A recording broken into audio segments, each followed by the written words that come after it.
तो हमारा fifth topic है finding out about the past, जिसमें हम पास्ट के बारे में फाइंड करेंगे। हम कुछ चीज़ें पास्ट के बारे में फाइंड कर सकते हैं, जिसमें फ़र्स्ट हम सर्च कर सकते हैं और कुछ बुक्स जो उस समय में लिखी गई थी उन्हें पढ़ के भी पास्ट के बारे में पता कर सकते हैं। जो बुक्स उस समय में लिखी गई थी उन्हें मनुस्क्रिप्ट बोला जाता है, क्योंकि उन्हें हाथों से लिखा जाता था। इसमें जो मनु वर्ड है वह एक लैटिन का वर्ड है। लैटिन एक लैंग्वेज है जिसका वर्ड है मनु, जिसका मीनिंग है हैंड। तब के समय में ये बुक्स पाम लीव्स, मतलब एक पाम ट्री होता है उसकी लीव्स पे, और एक बिर्च ट्री होता है जो कि हिमालय पर्वत पे पाया जाता है, उसके खालों पर, मीन्स उस ट्री की बार्क पर बुक्स लिखी जाती थी पहले समय में। उसके बाद कई सालों बाद मनुस्क्रिप्ट को कई कीड़े मकोड़ों ने खा लिया और वो डिस्ट्रॉय हो गए, लेकिन कुछ जो बच गए जो अभी टेम्पल्स और मोनेस्ट्रीज में रखे गए हैं। इन बुक्स में कई तरह की इंफॉर्मेशंस रखी जाती थी।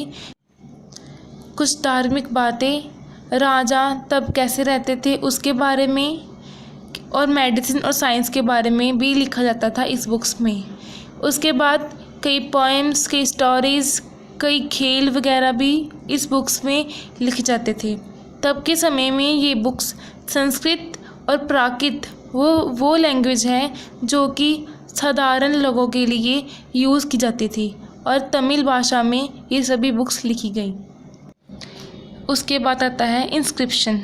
मनुस्क्रिप्ट जो थे वो पत्तों पर लिखे जाते थे और पेड़ों की खालों पर लिखे जाते थे, जो कि कुछ समय बाद डिस्ट्रॉय हो गए। लेकिन जो इंस्क्रिप्शन जो थे वो मेटल्स और कुछ पत्थरों पे लिखे जाते थे जो कि डिस्ट्रॉय नहीं हो सकते थे। कई बार जो था राजाओं द्वारा दिए गए रूल्स इंस्क्राइब किए जाते थे पत्थरों पर, मेटल्स पर, ताकि लोग उन्हें देख के पढ़ सके और उन रूल्स की पालना कर सकें।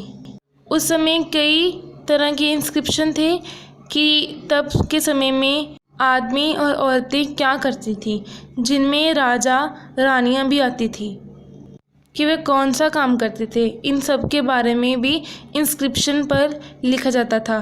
फॉर एग्ज़ाम्पल, राजाओं द्वारा प्राप्त की गई विजयों का वर्णन भी इंस्क्रिप्शन पर किया गया है।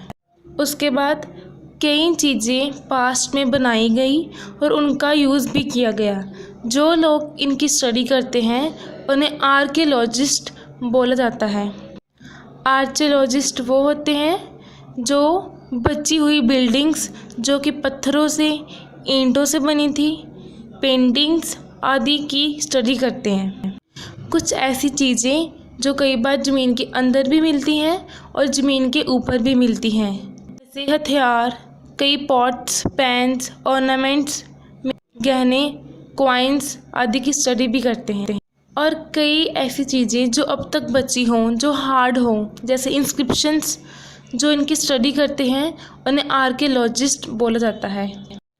आर्कियोलॉजिस्ट को कई तरह की हड्डियाँ मिली, जिसमें एनिमल्स की थी, बर्ड्स की थी, फिशेस की थी, जिनसे पता चलता था कि पहले समय के लोग एनिमल्स को भी खाते थे। तब के पौधे आज के समय तक बचे हों ये तो बहुत ही रेयर है, लेकिन उन्हें कई तरह के बीज मिले और कई ऐसी जली हुई चीज़ें मिली जिनसे पता लगा कि उनको आग के बारे में भी पता था, और कई लोग खेती करके भी अपना भोजन प्राप्त करते थे। और उसके बाद हिस्टोरियंस, जैसे स्कॉलर्स जो थे, जो पास्ट के बारे में स्टडी करते थे, उन्हें जो भी इंफॉर्मेशंस मिलती थी, जैसे कि इंस्क्रिप्शन से उन्हें कई इन्फॉर्मेशन मिली, उसके बाद मनुस्क्रिप्शन से उन्हें कई तरह की इन्फॉर्मेशन मिली, वह उन सबको एज ए सोर्स रखते थे और धीरे धीरे करके उन्हें इकट्ठा करते थे। वह सभी सोर्सेज को एज ए क्ल्यू यूज़ करते थे और क्ल्यूज़ इकट्ठे करके वह पास्ट के बारे में पता करते थे।